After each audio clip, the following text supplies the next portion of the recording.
A very good day to each and everyone watching this webinar across the globe. A warm welcome for the Bridal Makeover Week webinar hosted by WeddingsDeGoa, the Goa's online wedding platform. Today we have a very special guest joining us for the webinar. She is a thorough professional with years of international experience and having her own academy and salons in Goa. A multi-talented entrepreneur who has crafted her own brand with international standards. We welcome the dynamic and beautiful Bina Punjani, the founder of Bina Punjani Hair Studio and Academy. So Bina, tell us about the brand Bina Punjani and how did it all begin? So we started Bina Punjani 11 years ago in Goa. This was a very thought through decision because we had returned from UK in 2008 and I did work for another company in Delhi where I was a technical head, education head for a brand called Look that had 14 salons in Delhi at that time, and my job was to make sure everyone was standardized in their education and the way they would approach hairdressing. I did work with the company for 3 years, but I did find it very difficult to get them to a common platform, which is getting everyone to a basic equal standard, which is, like I've said before, very common in the international markets. But here everyone had come from a different system. It was mainly a look and learn system. So breaking it down for them. So by the time I would finish with one batch, move on to the next batch. By the time I would come back, I'd have to retrain them. So eventually I found the need to start my own brand because I wanted to protect my skills. Nothing, it was more a selfish reason, to be honest. It was not, we didn't move to Goa with the idea of starting a business. It was so that I could make sure that I don't lose out on all the years of experience. I worked in London for 6 years with a company I trained with, and I worked in Dubai as well. And I really enjoyed the professionalism with which the trade was practiced, and I really missed it. And I didn't want to, lose elements of that and create habits that, I was not used to in hairdressing when I started. So I thought I needed to build an ecosystem, and hence Bina Punjani Hair Studios came into being with the sole purpose of providing international quality hairdressing to Goa. And we have a lot of clients from all over India and some from out of India. So that's how the brand came into being. Bina, what are your business verticals and your support in running the brand? I run this business alongside with my husband, who is also a CEO of the company. He handles everything else, and I do hair. Currently, we have 4 branches and an academy. Our verticals within the branches are the salon, which is the main day-to-day function of our brand. And then we have the academy, which is also, we run about 3 batches, long-term batches in a year, and then short courses, which train on bridal at least about 4 to 5 a year. And we have bridals, which is something that we do apart from the salon, which is we do it on location. We go to the hotels during the bridal season and we offer the services. We also offer bridal services in the salon. And the 4th is events, like if there are MICE events or if there are celebrities coming down. We work a lot with Deltin, which is the casino which brings celebrities down for their shoots. Wendell Rodriguez, when he was around, and a lot of other designers who need hair and makeup as a part of the look, which I think is very important in any situation. These are the 4 different verticals we handle within our brand. How has the brand Bina Punjani evolved over time? When we started, it was all about providing good quality classic hairdressing to the market and build up a certain sensibility within the market and what the brand stands for and the philosophy of the brand needed to be communicated through our work.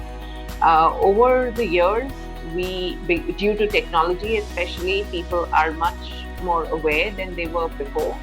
So the trends, as much as we keep up with the trends, we have to be one step ahead of the customer. So for us, even if technology is in place, there is a certain routine that we put to understanding the trends. The trends are more to do with customization, to be honest, and the basics. It's going back to the basics because there's so much available in terms of the looks and what are the different options, and there's a lot of confusion that's created because of that, and we tend to simplify that for the client by customizing it for the client. What are the latest trends in the bridal hair and makeup? I think the latest trend for bridal hair and makeup is basically a clean skin, fresh look, heavy eyes, but also a lot of customization, which depends on a number of different factors. One is the time of the event. Is it a morning event? Is it a midday event? Is it an evening event? Is it an outdoor event? Is it an indoor event? So these are factors that we take into consideration before we, even suggest a trend to a client. But overall, if I could say that there are elements that are focused upon now than ever before. So, makeup artists tend to focus upon eyebrows a lot more. They tend to focus upon eyes a lot more. And when I say focus upon eyes is, more softer shadow shades rather than very heavy, strong eyes. But it is more about painting the eyes, when you actually have softer colors and, it all looks like a merge together. So there's a lot of simplicity, but simple is difficult. It's that sort of, to get that perfect skin, glass skin, to get the perfect shape of the eyebrows, to get the perfect ombre look with soft shades. Your lashes are, the lash trend keeps changing. So a lot of customization is going on in lashes. So you do individual lashes. How you place the lashes will change the way your eye shape will look. Lenses are a big thing in, while a lot of customers are happy to go with their natural eye color, but a lot of makeup artists tend to push for lenses because it just opens up the eye, and you can it can really add on to your eye makeup. But again, I feel it just depends on the client. If the client is a simple bride and you recommend lenses, they might just feel uncomfortable and look uncomfortable in them. So you have to be sensitive about these things.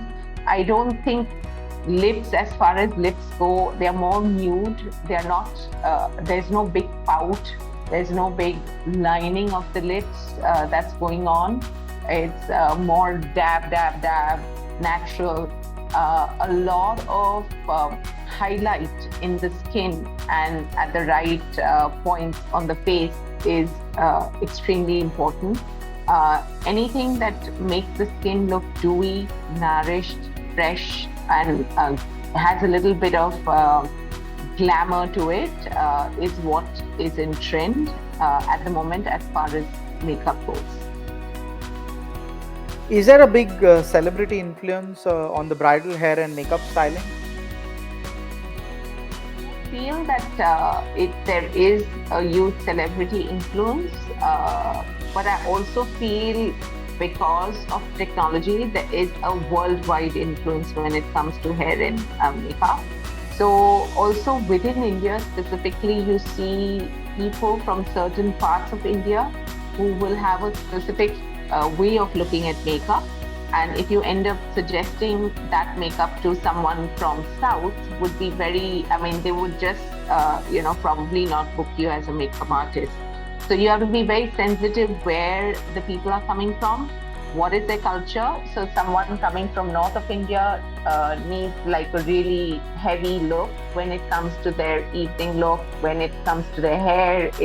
There's a lot of work that goes into their look, like they put into their clothes. If you see, it's very I mean, loud is not the right term to use, but maybe bling. It's out there. They're bold when it comes with their looks. They want to, uh, showcase that there is a lot of money behind that look.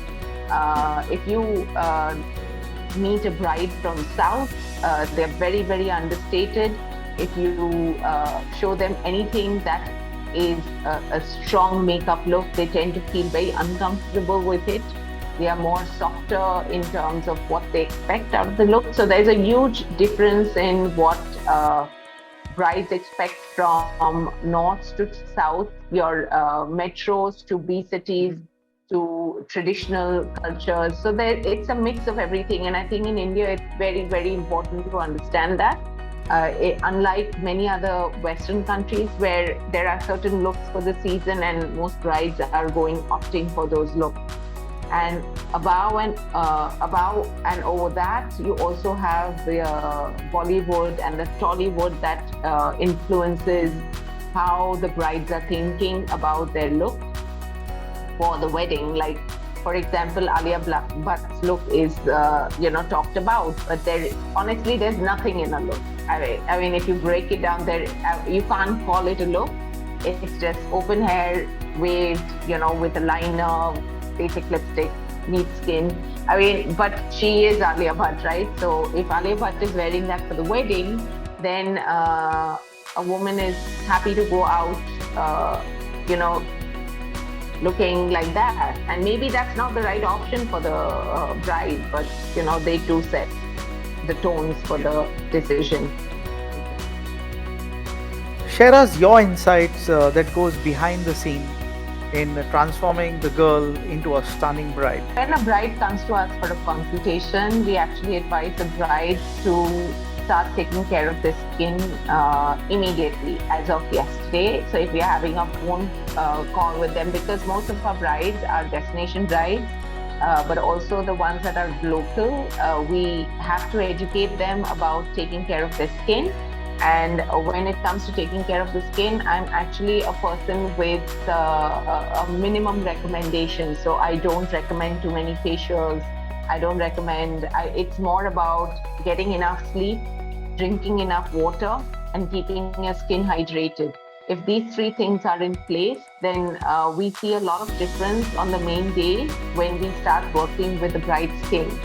Because there are a lot of internal factors that start kicking in only if they are done regularly, at least 15 days in advance. But I would think this should be a regular journey for anyone. Keeping your skin hydrated, having enough sleep, and making sure that you keep your skin moisturized. So these are basics for any person, more so for the bride.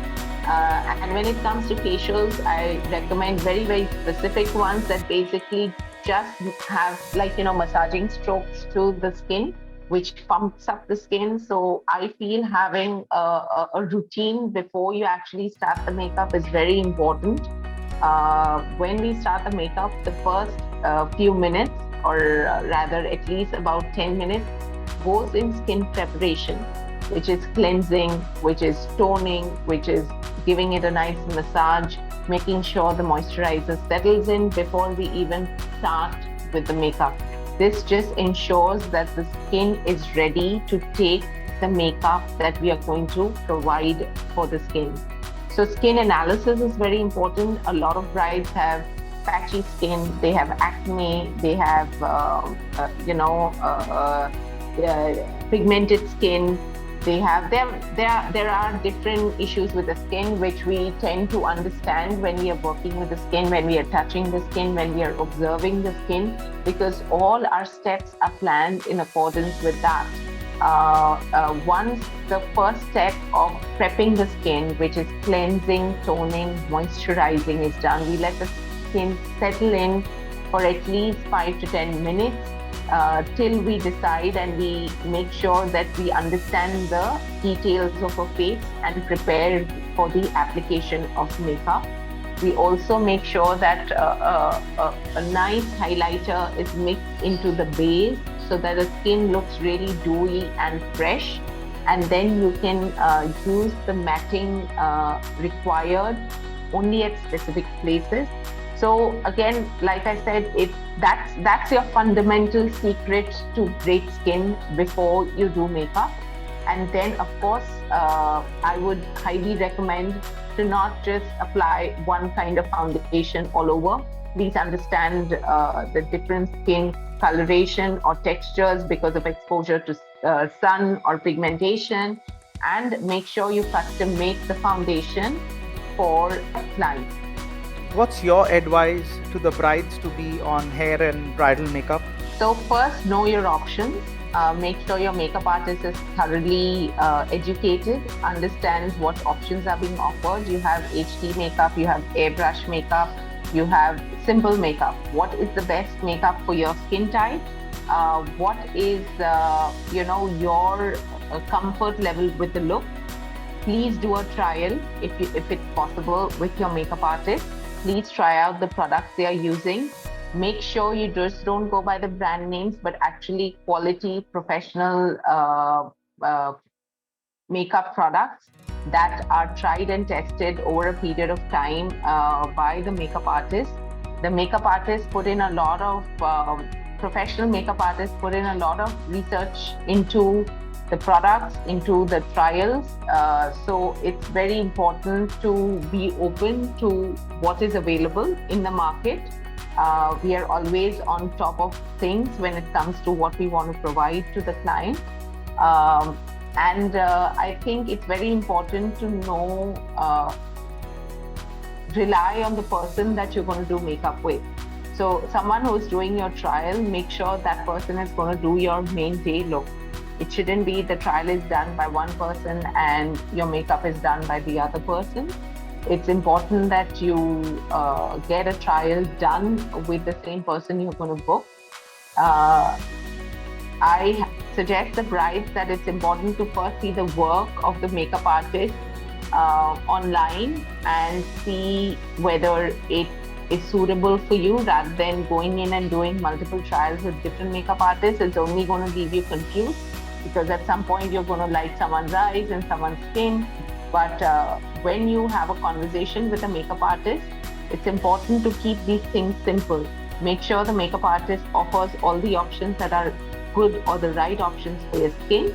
Airbrush is a great option for places that are humid. If humidity is there in the air, please do consider airbrush makeup. If your skin is dry, airbrush makeup doesn't work. So it's all relative. So make sure your makeup artist is super educated and experienced when you book a makeup artist for your function.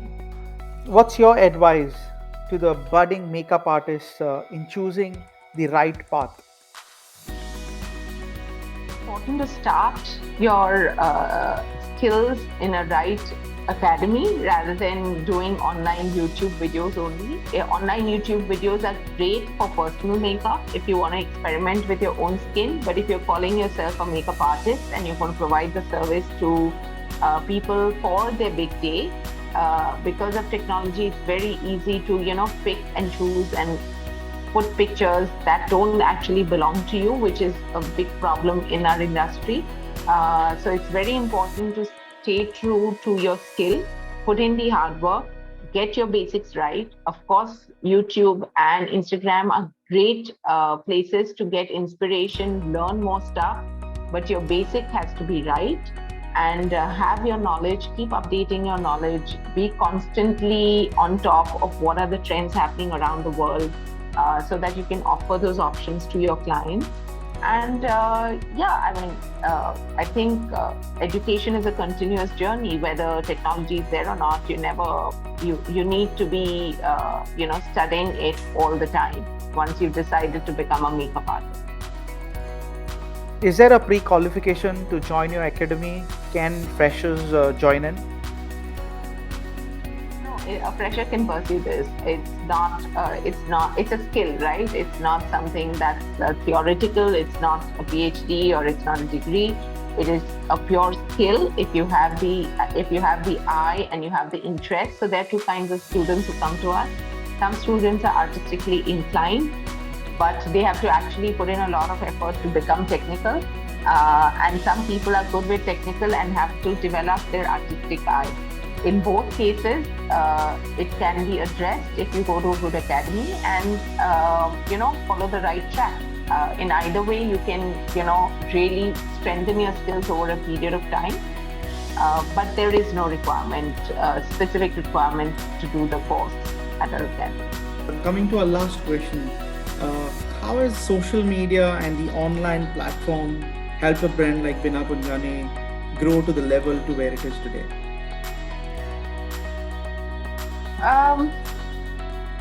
That's a difficult question, but I'll try and answer that. I think what we've done always is we've educated people about hair, whether be it print media or have it been online media.